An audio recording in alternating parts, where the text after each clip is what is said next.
In the quiet hills of the English countryside, a man goes missing.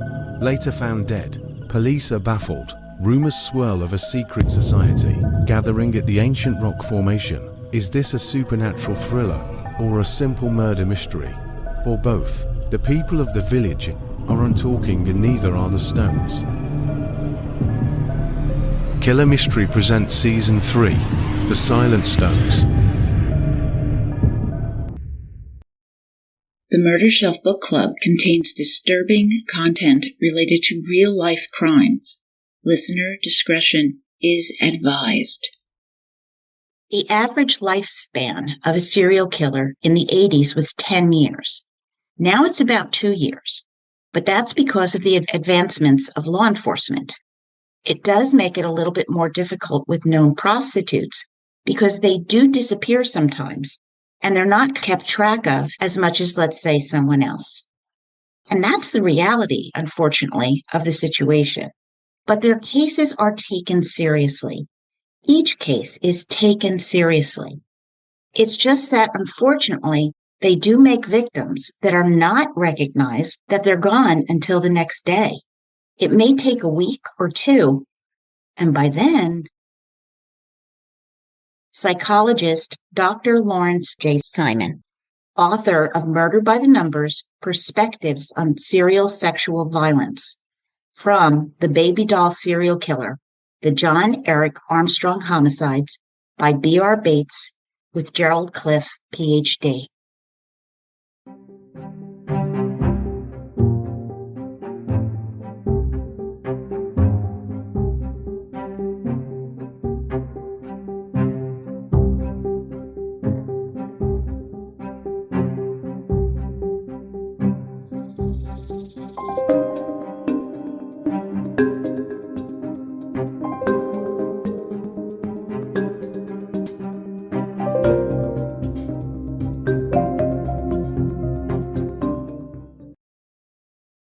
Welcome to the Murder Shelf Book Club podcast. I am your host, Jill.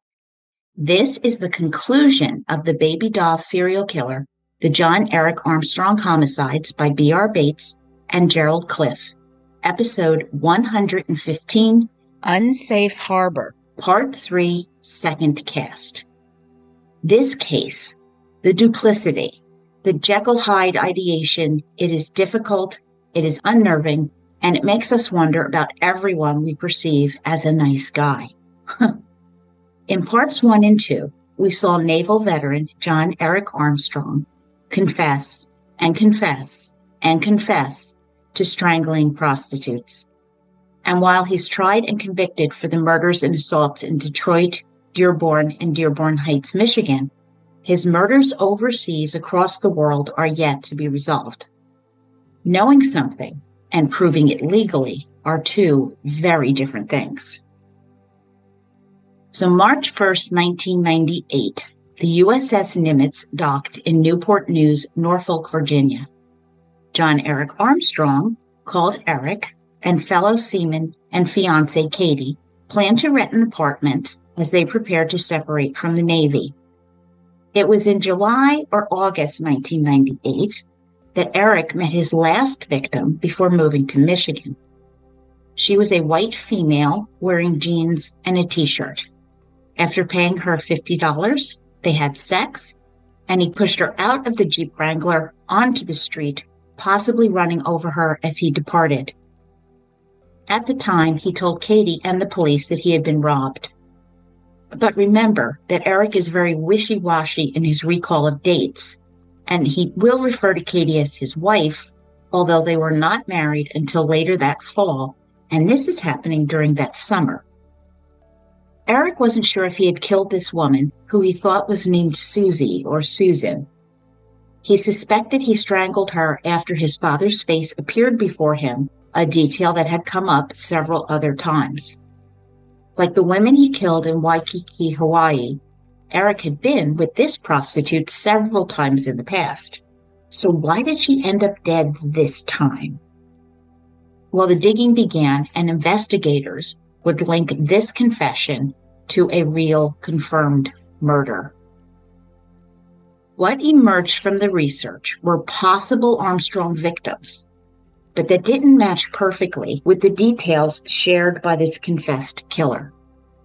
One such case involved Lynette Ann Hillig, a 34-year-old woman who was found dead March 5, 1998, in the parking lot of a Norfolk bingo parlor in a sketchy neighborhood, which aligns with Armstrong's chosen hunting ground.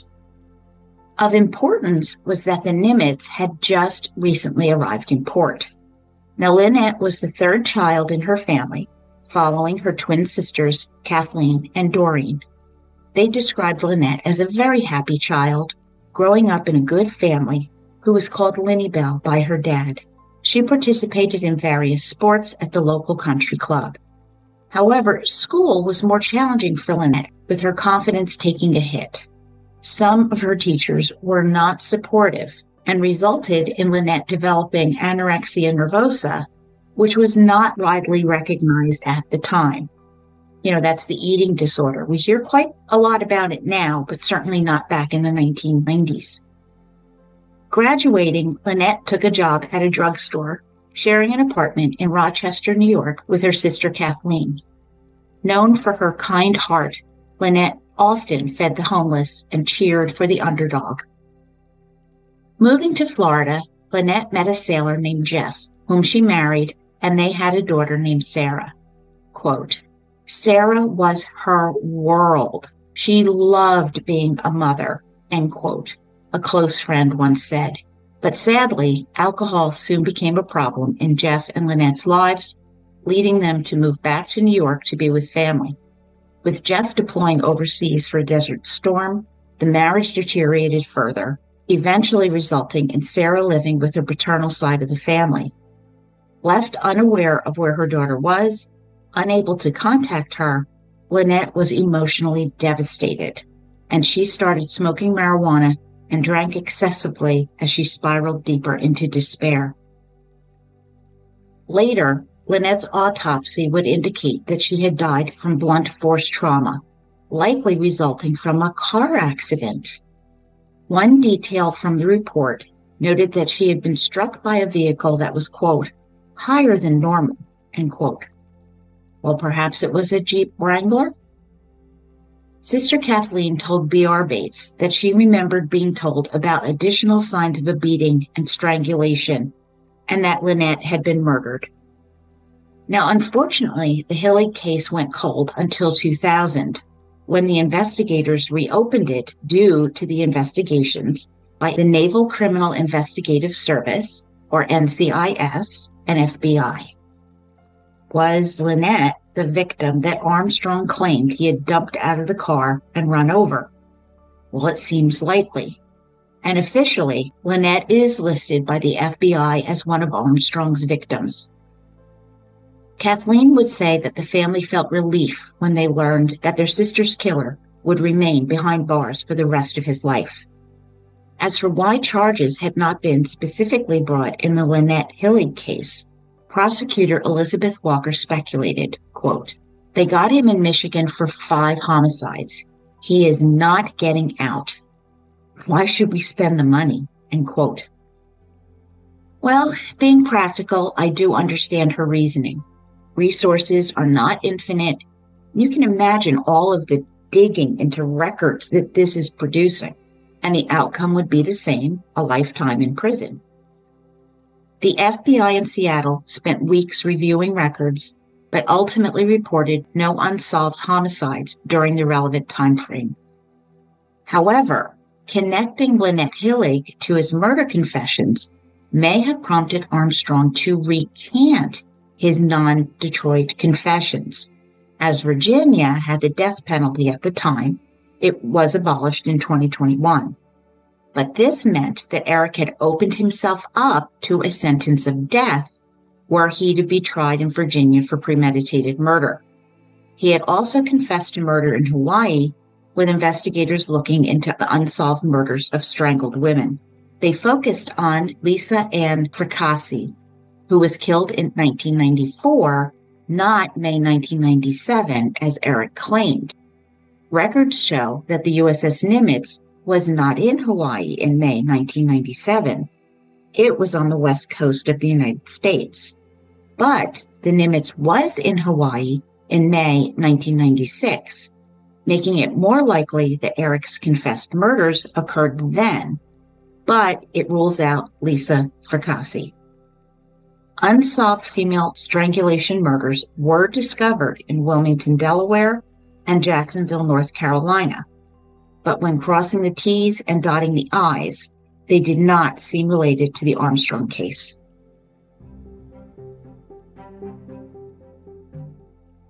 So back in Michigan, on April 14, 2000, NCIS began looking into the John Eric Armstrong homicide confessions abroad.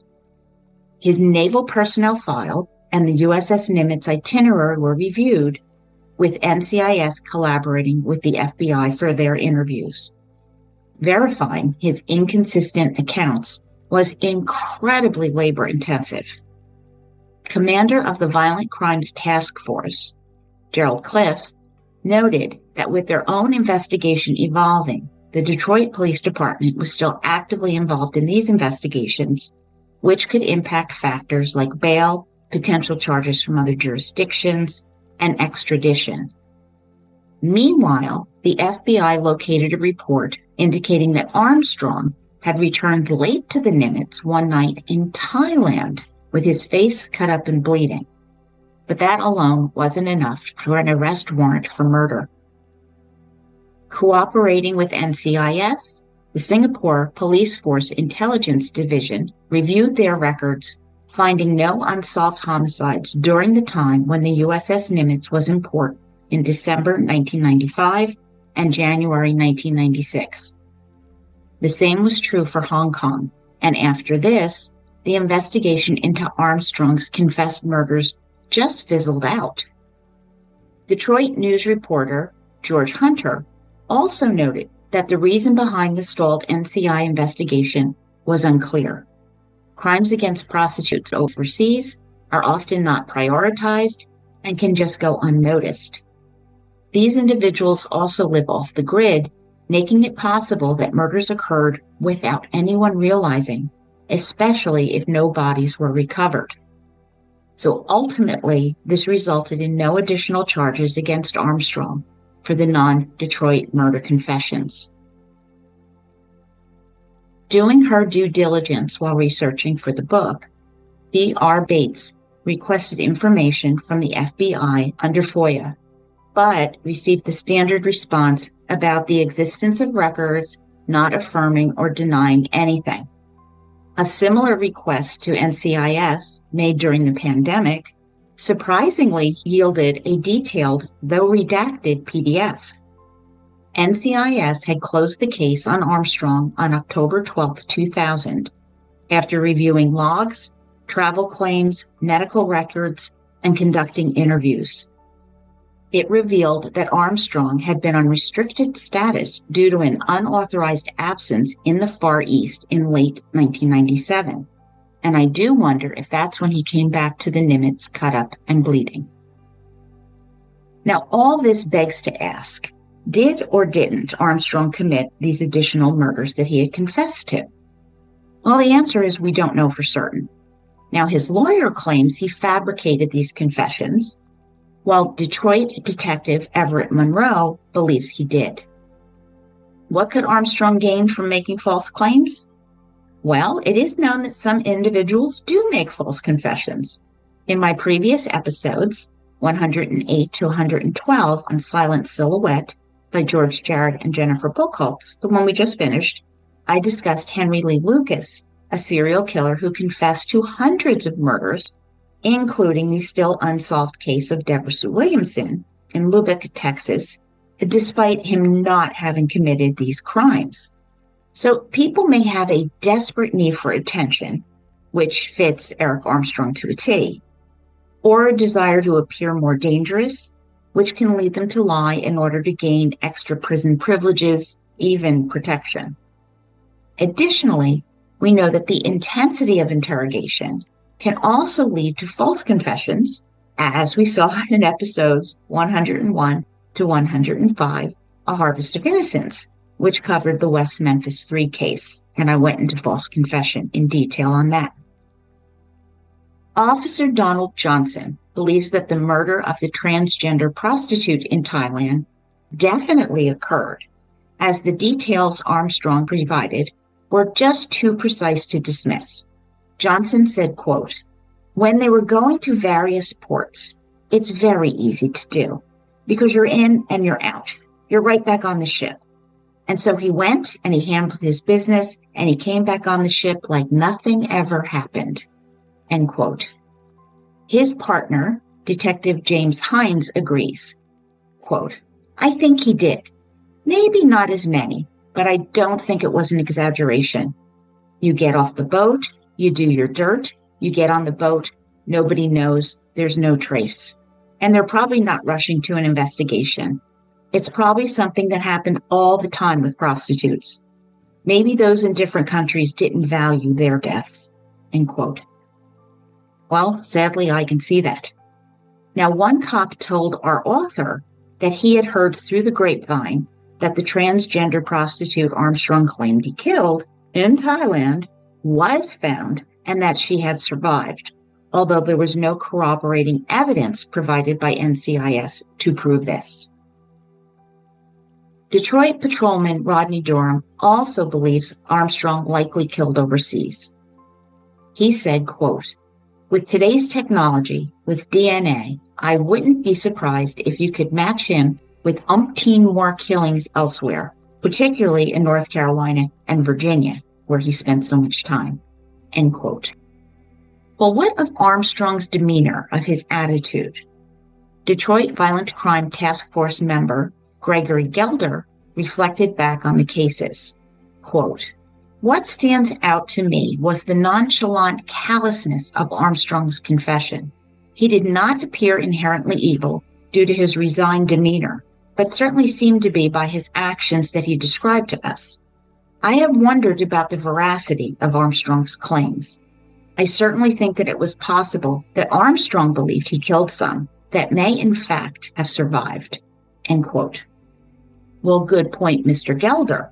We know that happened with Nastasia Olniak and Cynthia Smith, and even Monica Johnson, who actually died as a result of her injuries.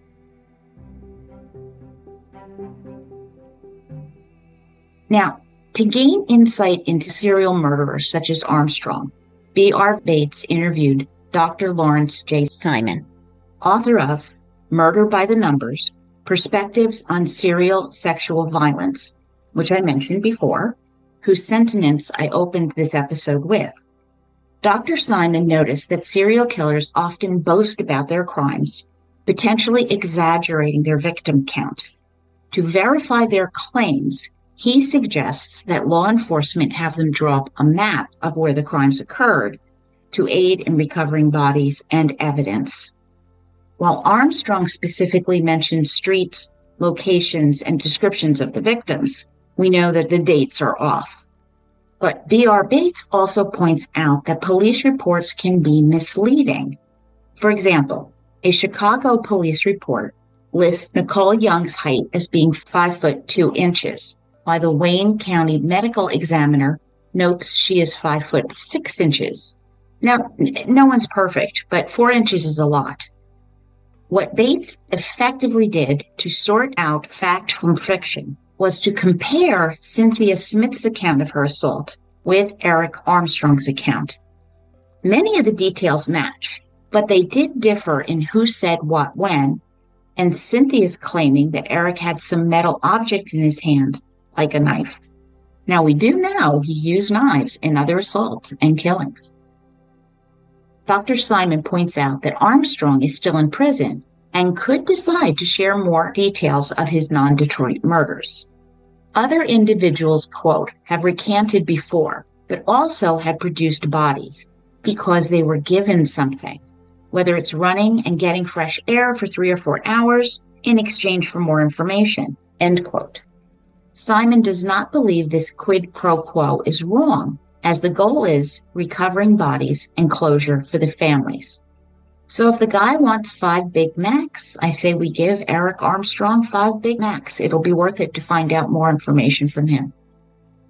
Now that begs us to consider, and I am paraphrasing now, was Armstrong steps ahead of the detectives, creating this premeditated bargaining chip that he could parlay into something later from prison.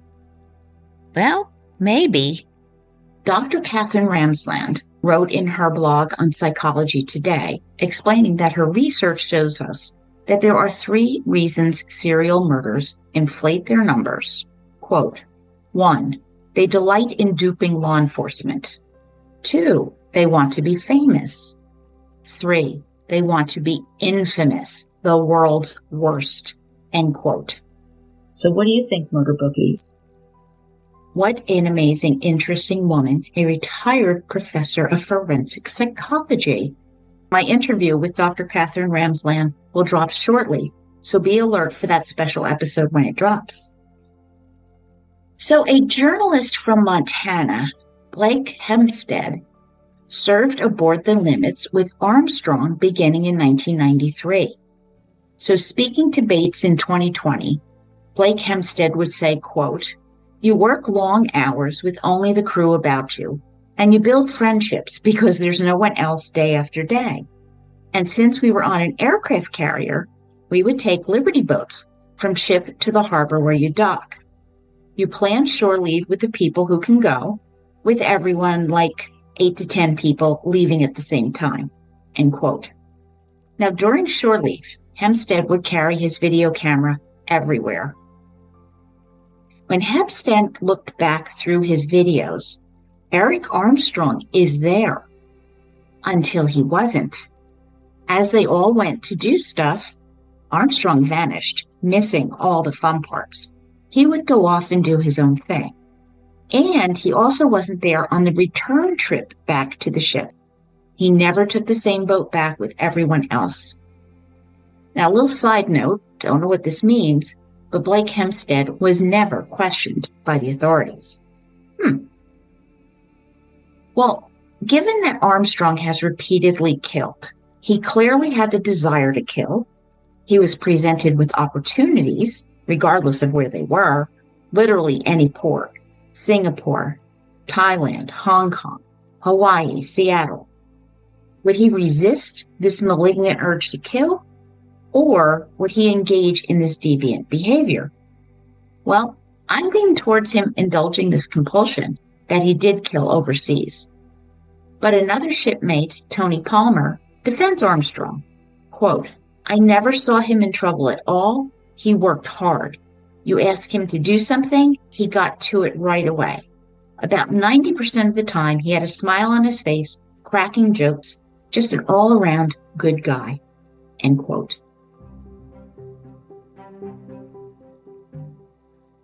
Back in my first episode, 113, on the baby doll serial killer, I mentioned a 2009 Indiana University study on prostitution, accounting for 32% of female victims in all serial murder homicides. But this data changed. In the next decade, this rose to 43%. Now, sex workers represent 0.3% of the U.S. population.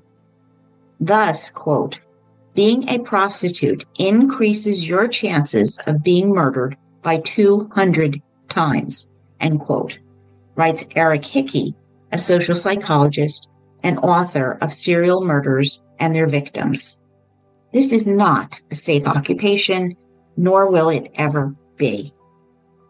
Bates now explores a vital question. Why are these women on the streets engaging in prostitution in the first place? We've learned about many of their childhoods, beginning like many of ours, fairly normal, with families that face their ups and downs. So was it just a wrong turn somewhere? Bates effectively details each woman's life, showing that they were more than just prostitutes. They were daughters, sisters, nieces, mothers, dancers, athletes, and more. Reaching out to their families for information was challenging. Emails, Facebook messages, LinkedIn invites went unanswered. Despite leaving cards with her contact information at Detroit addresses, she faced repeated rejection. and it was incredibly difficult to find anyone who was willing to share their story. Now, bear with me a minute. The most elusive figure in this investigation was Rose Marie Felt. Bates badly desired to give Rose a three-dimensional description of her life for this book, but found no family attended the trials and no photographs of Rose, after extensive searches, appeared. The lack of information led Bates to suspect that Rose Marie Felt might be a pseudonym. After additional countless hours, Bates did find one person associated with Rose who confirmed her identity as Rose Marie Felt, and some blanks were filled in. Now, this left Nicole Young as the most elusive figure. Unfortunately, no family or friends were found for Nicole, except a former landlady and the mother of a friend of her ex-boyfriend who had only seen Nicole twice. Now, this underscores the heavy impact that entry into sex work has on women and their families, culminating in alienation and isolation.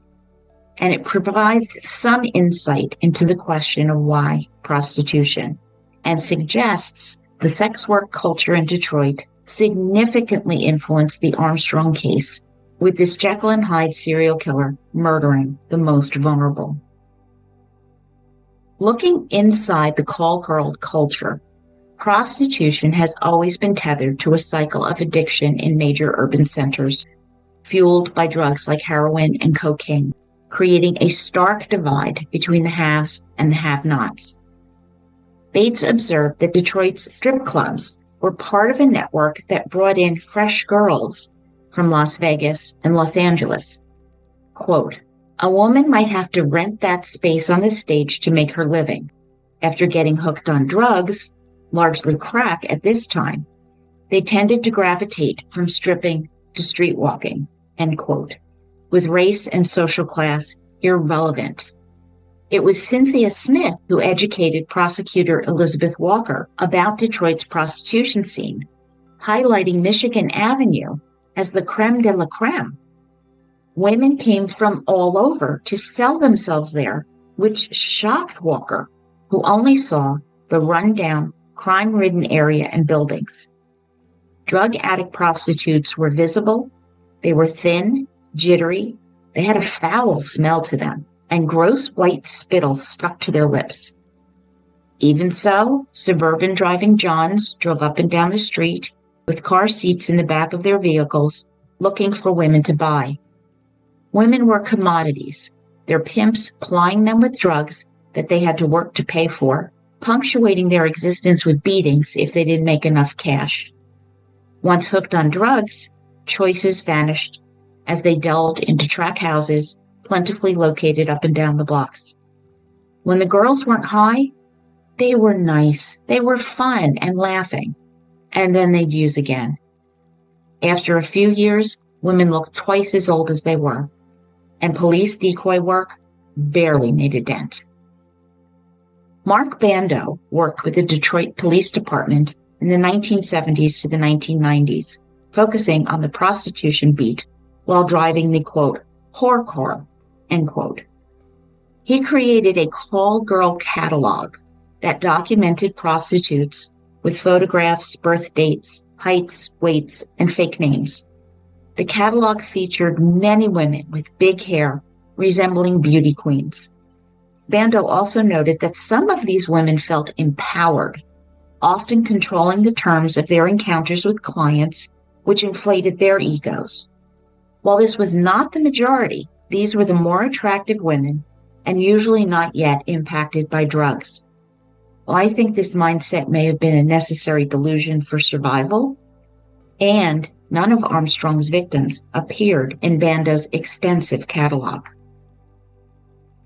With the rise of the internet, women are no longer seen walking along Michigan Avenue. They have become invisible, relying on online escort services and smartphones, living this hazardous life.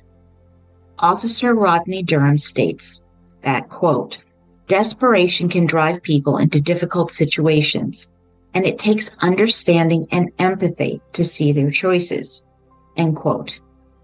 Many who are offered help refuse due to the anticipated loss of freedom and the agonies of withdrawal from drugs. Many abused and trafficked women often resort to substance to numb their emotional and physical pain as well.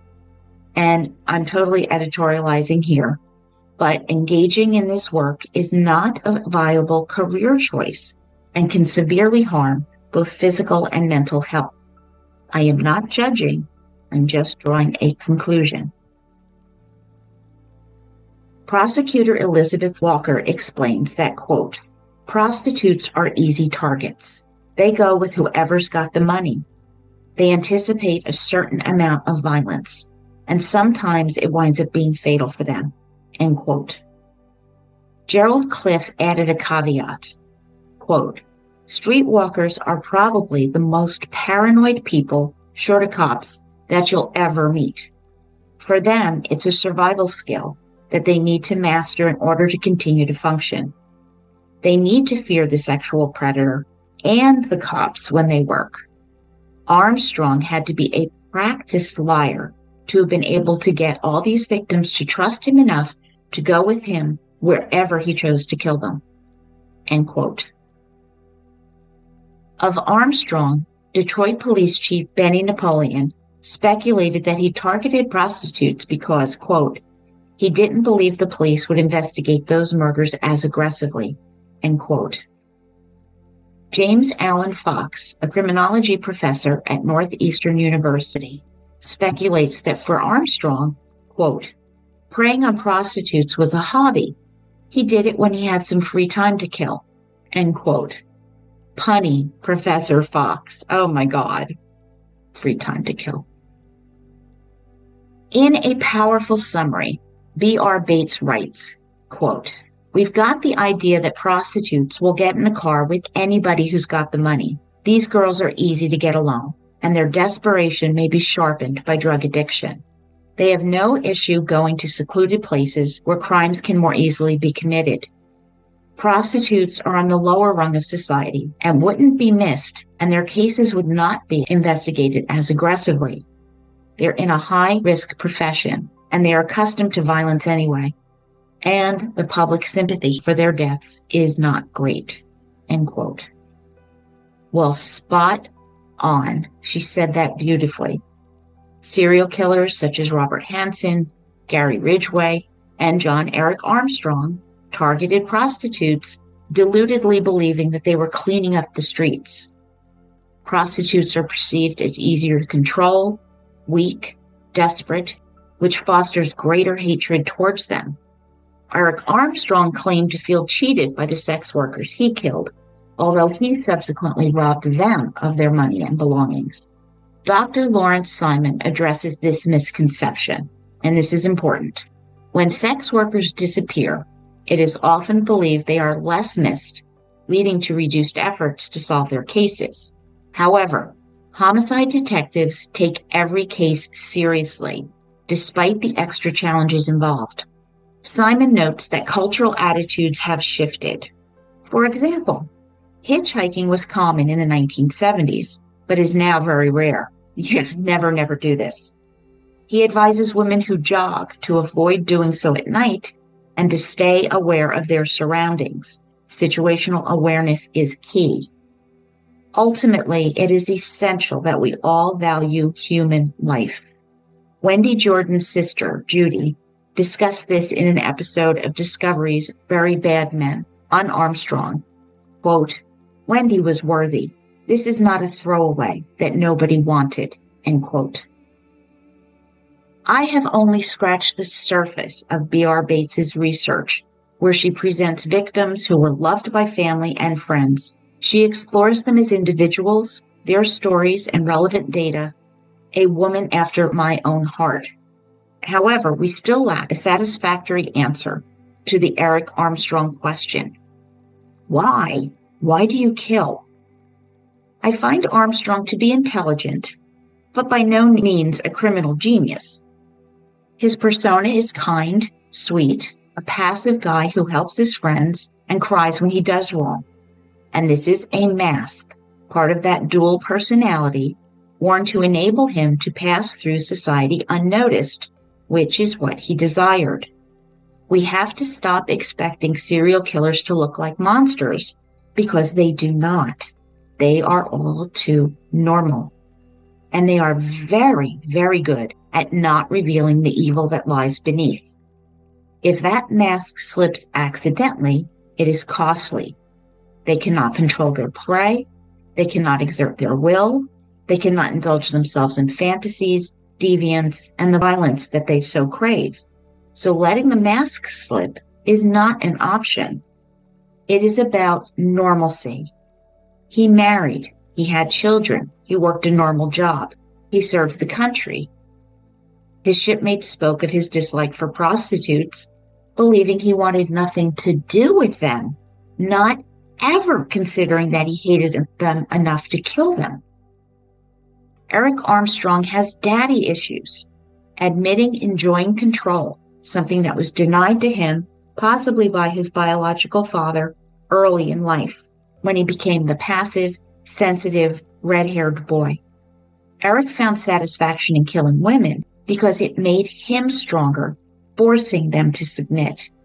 He said he killed a prostitute in Hawaii to get back at his wife after they'd had an argument, with the victim taking the brunt of his anger. See, when you play passive, when you are submissive, you must sublimate the annoyances and anger that you feel, internalizing them until you cannot contain them. Now, remember during the interrogation with Detective Everett Monroe, Eric became enraged, punching that huge, heavy filing cabinet, moving it a few inches. Yeah, his mask slipped. That is John Eric Armstrong, the enraged killer. That's the real guy here. Eric tucked away annoyances, anger, frustration, only unleashing them when he wanted to kill, when it had reached a tipping point. Asked why he'd thrown a victim out the window in Thailand, Armstrong said he was humiliated, frustrated, angry, and out of control. He admitted, quote, "I have no control in killing hookers, except I have control and I will never kill my wife or child," end quote. Of course he wouldn't. He needs them. They help him play the role of compliant, sweet guy Eric. He told the police that he didn't want his son to be fatherless, like he was, and that he loves his toddler son dearly and wants to see his children grow up. Then, gee, why would you make choices to kill women again and again and again? Don't be fooled. He is narcissistic. He is egotistical and selfish, hardly the family man concerned about his family, who are his props. What he does love is control, power, and dominance. How did John Eric Armstrong end up where he is today? Well, in 1973, he was born in New Bern, North Carolina, named after its counterpart in Switzerland, to Linda and John Armstrong. He attended the local elementary school and later went to West Craven High School, which I literally read as Wes Craven, the horror film director. Well, how cool is that to have a high school named after you? But it wasn't. His mother was a licensed practical nurse and also worked as a teaching assistant. In 1978, when Eric was 5, he was profoundly affected by the death of his 2-month-old baby brother, Mikey. Although an autopsy was performed, Eric held his father, John, responsible for Mikey's death. Not long afterward, Eric rode his bike into traffic in a suicide attempt where he expressed his desire to be with Mikey. He would go to a mental health counselor as a result. Linda had chosen not to let Eric attend Mikey's funeral and burial, believing it would protect him, but his therapist later pointed out that Eric had never received the closure that he needed. Now, shortly after Mikey's passing, Eric's father moved out and a divorce followed. Writer Kevin Gray wrote in an article for Detail magazine that Eric found Mikey lifeless in his crib, but then returned to his bed pretending to be asleep. In a letter to Katie, Eric suggested that his baby brother might have been his first victim, saying, quote, There's no way I can live with that guilt, knowing that I killed my little brother without knowing it, end quote. Well, now that's a twist, right? This raises questions. Did Mikey cry and Annoy his brother Eric, leading him to cover his mouth to silence him? During Eric's first trial, Dr. Calmaris Dudley testified about Eric's guilt over Mikey's death, whether he accidentally killed him or failed to protect him enough. A childhood friend's grandmother, Judy Avery, shared that at the time there was a rumor circulating in New Bern that suggested that Eric may have had something to do with his little brother's death. Well, like millions of other kids, John Eric enjoyed fishing and playing video games. He was a quirky kid who loved the beach, and his grades typically ranged from B's to C's. Reserved, he often blended in the background, except for his striking red hair. Around 6th grade, he decided to go by his middle name, Eric, dropping John.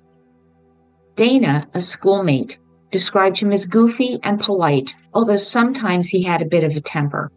Although introverted, he participated in school activities, and he was involved with the National Avenue Baptist Youth Group. Close friend's grandmother, Judy Avery, had a very special bond with Eric. She acknowledged that while he was sweet, he also had his struggles. At the time, Eric lived with his mother and stepfather Ron in a trailer park, and Judy described Eric as, quote, this neatly dressed kid who never used foul language, end quote. When it came time for Eric's baptism, he felt very anxious.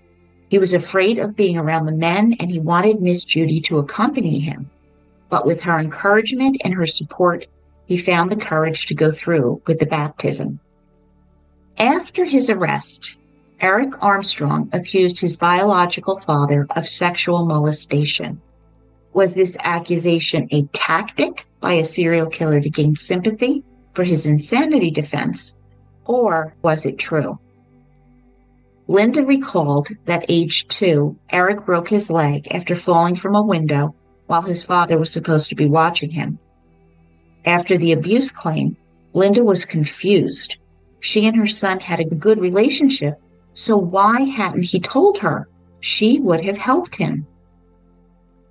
Co-worker Jennifer Westberg from Eric's Target days remembers Eric expressing resentment towards both his parents, blaming them for his younger brother's death. During his high school years, Eric was hospitalized for 30 days following a breakup with his girlfriend, feeling suicidal and still fixated on brother Mikey's death. Judy recalls an outing with the church group where Eric experienced severe anxiety and hyperventilation, requiring the van to pull over for him to recover. But there was also normalcy. Eric attended his 2 high school proms and held a part-time job, where co-workers described him as a sweet guy, quote, tall, lanky, kind, not really self-confident, but had a great sense of humor. A hard worker, he never complained when he was asked to do the duties that weren't actually his, end quote. She also recalled that he had migraines, which were rather serious. Eric graduated in June 1992 and joined the Navy, going to boot camp in Florida that November. During his time on the USS Nimitz, he worked as a barber and aviation fueler. In 1994, NCIS records indicate he faced financial difficulties and he had some issues with his best friend, but the situations eventually resolved themselves. He did suffer from migraines, but a CAT scan showed no abnormalities. Nicknamed Opie after the character from the Andy Griffith Show, Eric was known to be timid and reserved. He declined invitations to drink with his shipmates and showed no interest in girls. A female sailor that he trained mentioned they occasionally went out for drinks and to get tattoos, at no time feeling unsafe or at risk. His shipmates describe him as having a great sense of humor and being very sweet. After he met Katie, they became inseparable, marrying in the fall of 1998, with Katie becoming pregnant. After 6 years' service, they were both honorably discharged. He unsuccessfully applied for a job with the Virginia State Police, prompting the move to Michigan, and they would welcome a son traveling to North Carolina for his baptism. Katie was pregnant again when Eric was arrested. Now, journalist Blake Hempstead observes that life on a Navy vessel can be close quarters, with crew members spending 16 hours a day together.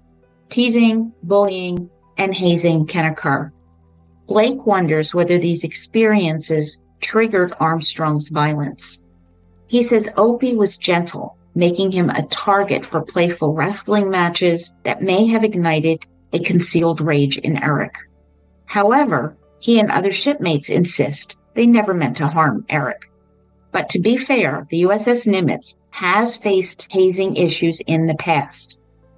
Kim Jones, who also served with Eric, shared her experiences of being belittled by a racist and sexist captain, while she remembers her time with Eric fondly.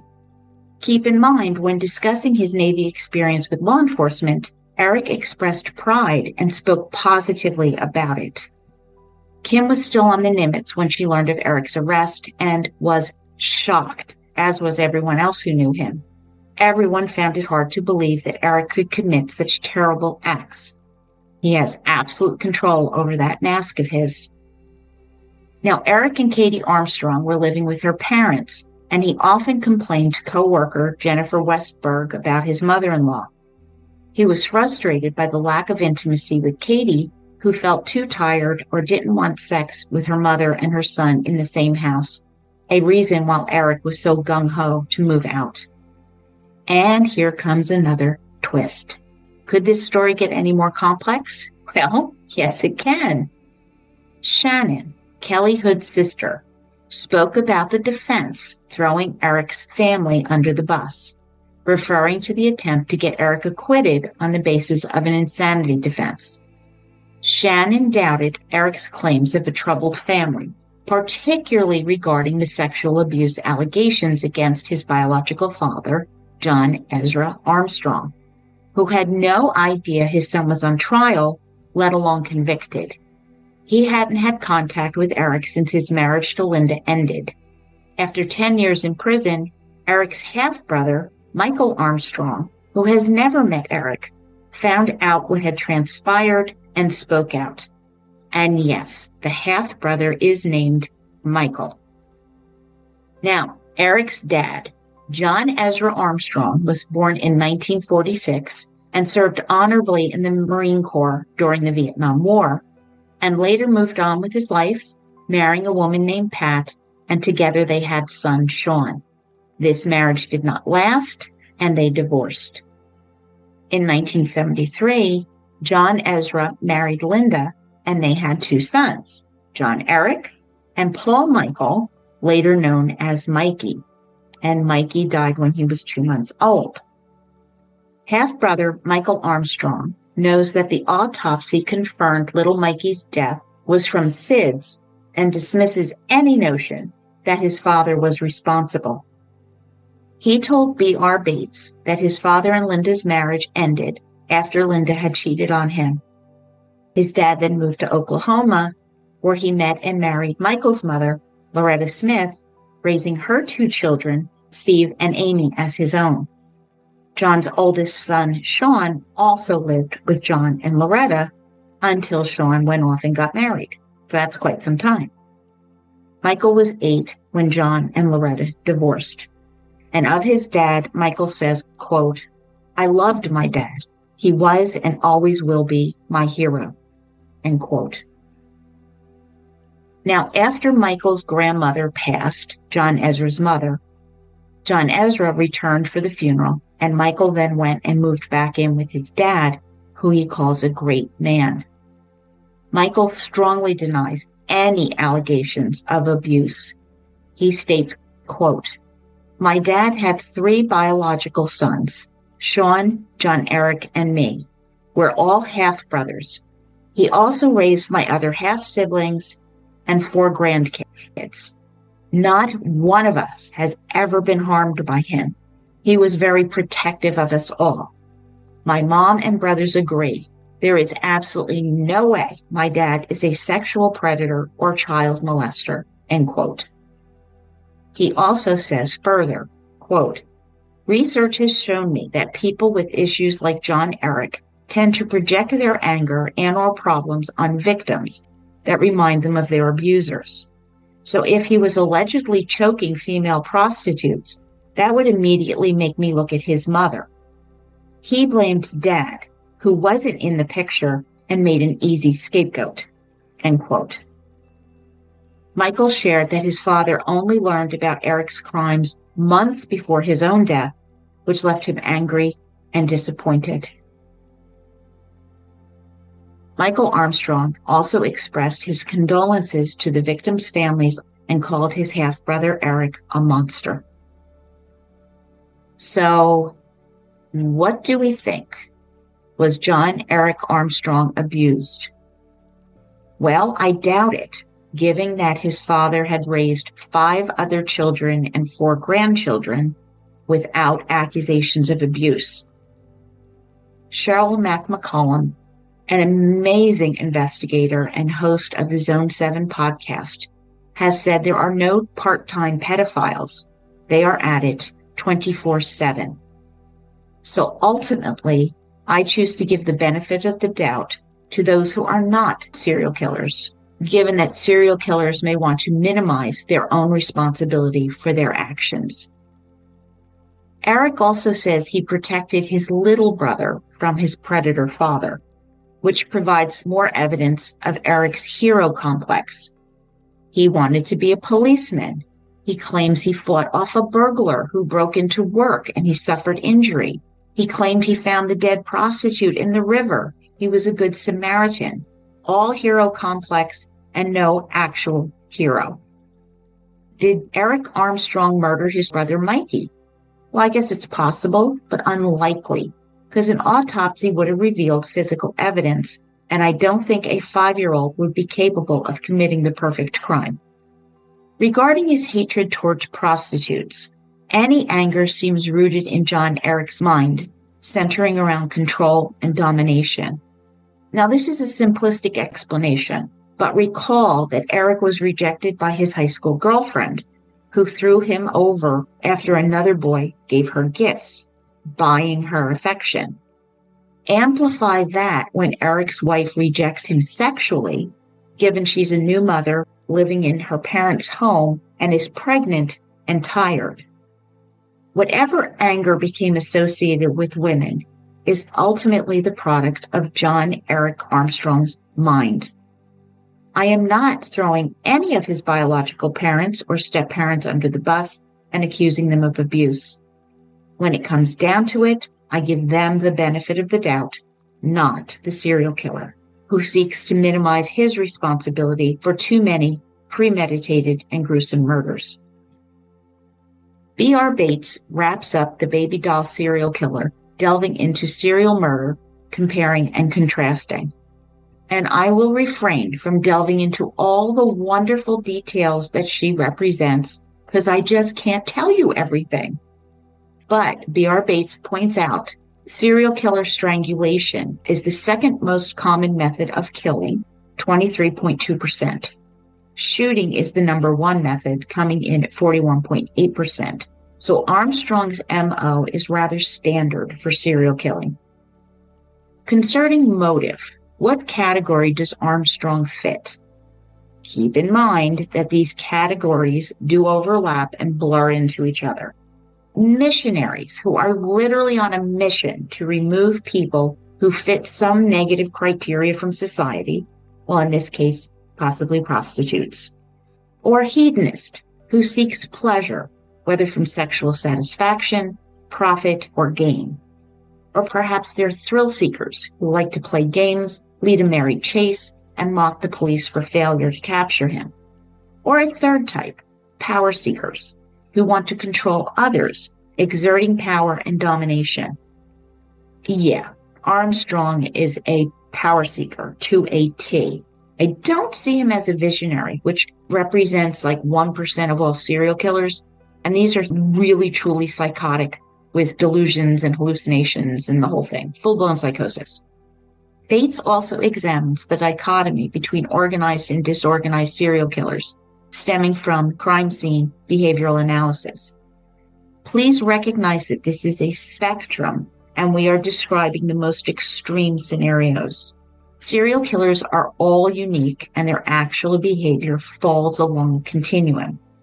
The ideal organized serial killer often has sex prior to killing, bringing weapons he plans to use with him, with pre-planning in evidence. Or, at the opposite ends of the spectrum, the disorganized, who use a weapon of opportunity taken from the crime scene, a kitchen knife, a log found in a yard, who may torture and disfigure the body, who practice necrophilia. He's unsophisticated and leaves a mess of a crime scene and just about never stages a scene. Organized killers take souvenirs, they drive to and from the scene, and will conceal a body, and he follows the news. The disorganized killer walks or uses public transportation and will leave or dump a body without concealment. Organized killers are more intelligent and also choose low-risk victims, while the disorganized targets high-risk victims such as sex workers. The disorganized are less attractive, less confident, work menial jobs, and can be socially awkward. Now, based on this, I believe Armstrong's behavior fits the mixed category, his behaviors combining aspects of organized and disorganized. He targets high-risk victims, disorganized. He has sex, then murders, organized, killing effectively and quickly. He kills when angry, when his father's face appears before his eyes, disorganized. He poses the women after death, humiliating them, organized. He dumps bodies without concealment, disorganized. And finally, the organized serial killer watches the news and may offer to help police, like calling in a body he killed and threw down into the river below. He is act-focused, killing quickly, rather than process-focused, lingering over the victim, for example, strangling and resuscitating them repeatedly. Detroit cop Everett Monroe was the officer who noticed that Armstrong had returned to the railroad dump site and rearranged the clothing worn by his victims. When asked about this, Eric claimed he was trying to make them presentable. No way. That is laughable. That does not add up. Posing the victims with their genitalia exposed contradicts that idea completely. He also swapped the clothing among the victims, which serves several psychological purposes. First, it reinforces his sense of control, and the victims don't deserve the individuality that clothing provides. They are his to do with what he wants. Playthings, revealing every ounce of contempt he has for them. This is why he poses them so demeaningly, spread eagle, to humiliate, embarrass. They're props that he vents his aggression, frustration, anger, and lust on them. Second, he revisits his memory of the kills and commits necrophilia while reliving his fantasies once again. Yes, he went back and had sex with the dead bodies. He was spiraling, escalating, and getting somewhat out of control for a guy seeking control. And this wouldn't have seemed like risky behavior to him, although it definitely was, because the more time one spends with a dead body, the greater the likelihood of discovery. Many children experience dysfunctional childhoods marked by alcohol, drug abuse, weak attachment to parents and caregivers, and exposure to criminal and unhealthy sexual behaviors. These factors often leave them feeling belittled, anxious, and humiliated. Dr. Lawrence Simon says, quote, "Inconsistent parenting is significant as children don't know what to expect each day," end quote. Yeah, there's nothing that they can count on. Love and warmth are often absent, and trauma, such as the death of a sibling, can leave lasting scars that remain unhealed.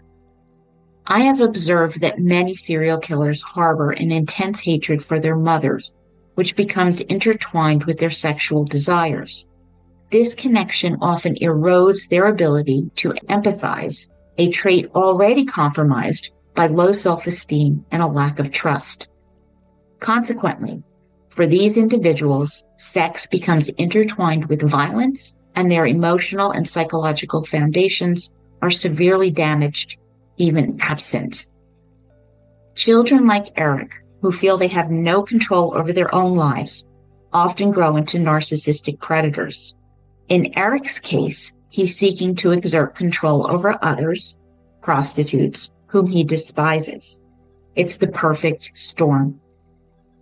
Dr. Simon also says that very rarely will a serial killer, quote, jump into sexual homicide rages without leaving a few footprints behind by either committing some type of bizarre offense or other deviant behavior someone close to them observed after he was arrested, end quote. Well, I'm not certain what Eric's footprints are, but I suspect he may have harmed animals in his youth. And fortunately, serial killers are quite rare. The final section of The Baby Doll Serial Killer provides a concise exploration of serial murder by highlighting key concepts and examples from cases like Gary Ridgway, Ed Gein, Ed Kemper, Jeff Dahmer, and Dennis Rader. So be sure to read the book. Returning to those early interrogation hours, Detroit police officer Donald Johnson listened to Eric speak about his life, his marriage, and thoughts for hours. Johnson believes this monster's creation was environmental, his maladjusted internal dialogue finding expression by strangling prostitutes during sex. Then he'd throw the victims away, but return to make sure that no one else had sex with his bodies, satisfied that he would never again be rejected. And he returned until he could no longer stand the smell. Oh. Johnson said that this behavior was far more than just, quote, I'm going to kill someone because I have some underlying issues that I've dealt with since childhood, end quote, that have now come to play in his adult life. John Eric Armstrong is apt at keeping his secret. He maintained his Opie persona so convincingly, his wife Katie was blindsided by his arrest. She fell into a strong state of denial, furious at how her husband was being railroaded, no pun intended. Interestingly, her body language and demeanor towards him during court proceedings was demeaning. She criticized him for being a hillbilly and for being too passive. In writer Kevin Gray's article in Detail magazine, Katie remarked, quote, my husband is the kind of person who cries when he sees a dead animal. If you yell at him, he cries, end quote. She did admit that Eric suggested she dress up like a prostitute during their intimate moments. Oh boy. Huh. Well, Katie did not respond to B.R. Bates' request for an interview, so I will leave that at that. Save for this one thing I thought about. This revelation about dressing as a prostitute for their sexual encounters made me wonder if Eric ever asked Katie to play dead for him. I suspect he did, and she refused. Most necrophiles are heterosexual males between the ages of 20 and 50. In Rossman-Resnick's study, Sexual Attraction to Corpses, a psychiatric view of necrophilia, describes the characteristics of a necrophile: poor self-esteem, suffered trauma, and the absence of a biological father. 68% are motivated by a desire for a non-rejecting partner and want to overcome feelings of isolation. 12% try to remedy an inferiority complex by acquiring power over a corpse. Well, this describes everything we've said about John Eric Armstrong. Recall that he told Officer Hines that one of his victims laughed at his small penis? Well, was that one factor that contributed to rejection and his sense of inferiority? When Armstrong reported discovering Wendy Jordan's body, did he want to get caught? Retired Dearborn Heights cop Jim Isaluk notes that psychopaths are curious about investigations taking place and take pride in their actions. Armstrong believed he was clever enough to avoid detection when he pointed out the body. When Eric was detained, he was genuinely surprised and had expected to go on without consequences. Once caught, he confessed seeking recognition.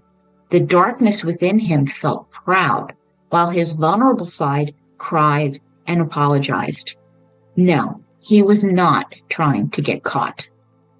What about migraines and blackouts that Armstrong claimed to experience? Well, during an adrenaline rush in a state of rage, it is easy to lose track of events.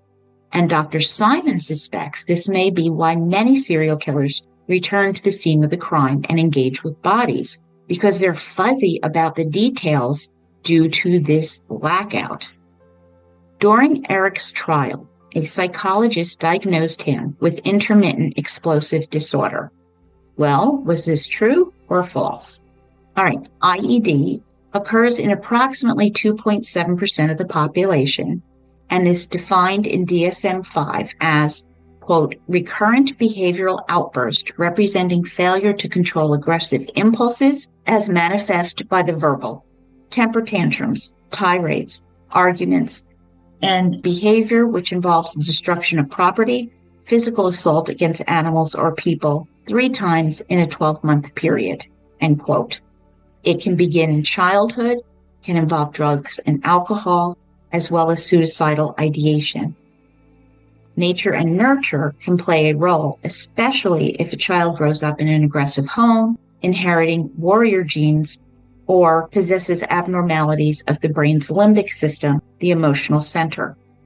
Children who were abused tend to manifest this disorder more often. It is more common in males younger than 35 years of age who have intimacy problems. Some of that rings true for him. Survivor Zelda Jakubowski observed that Armstrong's behavior was calculated. He stalked her before his violent outburst. Officer Ira Todd witnessed Eric's rage when he punched that filing cabinet, triggered by discussions about his childhood, not his wife or sex workers. Todd believes Eric's display of remorse were strategic, intended to be recorded for the court. Quote, he was clearly intelligent, playing to our comments while planning his defense, end quote. Note, this is the same man who wanted to hug a teddy bear during his perp walk. John Eric Armstrong met with B.R. Bates at the G. Robert Cotton Correctional Facility in Jackson, Michigan. They sat in plastic chairs with no barricade, and Bates questioned at first if she had the right prisoner due to his friendly smile and warm demeanor. Armstrong rarely receives visitors, only his mom and stepfather every couple years. He feels sad about not hearing from his ex-wife, son, or the daughter he's never met, and he refused to discuss his case with Bates. A serial killer is rare, and a medley of factors contribute to this behavior. While the reasons may be elusive, significant red flags in John Eric Armstrong's life have been identified. Ultimately, he bears the responsibility for the death and destruction he caused. And this concludes The Baby Doll Serial Killer, The John Eric Armstrong Homicides by B.R. Bates with Gerald Cliff, Ph.D. It is one of my favorite true crime books, exploring every nuance of this story, and I highly recommend it to true crime enthusiasts. My interview with B.R. Bates and Dr. Jerry Cliff will drop in 2 weeks. You do not want to miss hearing from them, so subscribe so you don't miss a thing. And our next book. Thank you, Patreon murder bookies. It is 16 minutes. Was the death of baby Matthew an accident or murder? By Diane Marger Moore. March 6, 1993. A fire broke out in a nursery in Indianapolis, Indiana. 16 minutes later, firefighters extinguished the blaze revealing a room so severely burned, everything was unrecognizable. And then faces fell.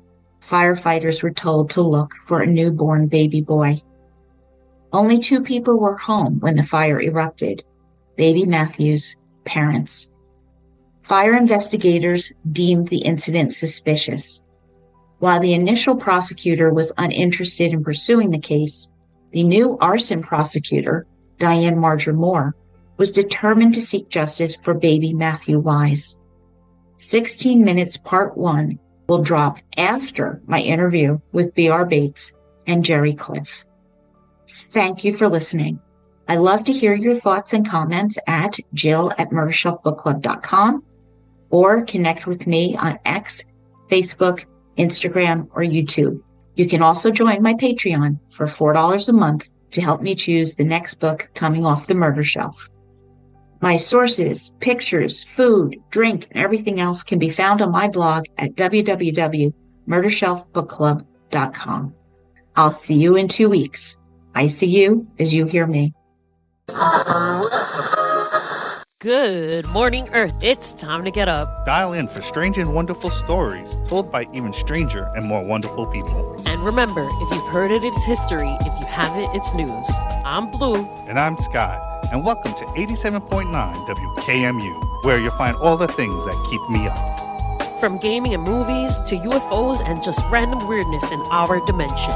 So tune in at wkmu.podbean.com. Yeah, and do it quick before the government shuts us down. We gotta go, guys. Just make sure you check on yourself and check on your friends. And everyone deserves love, especially you. This concludes our broadcast day.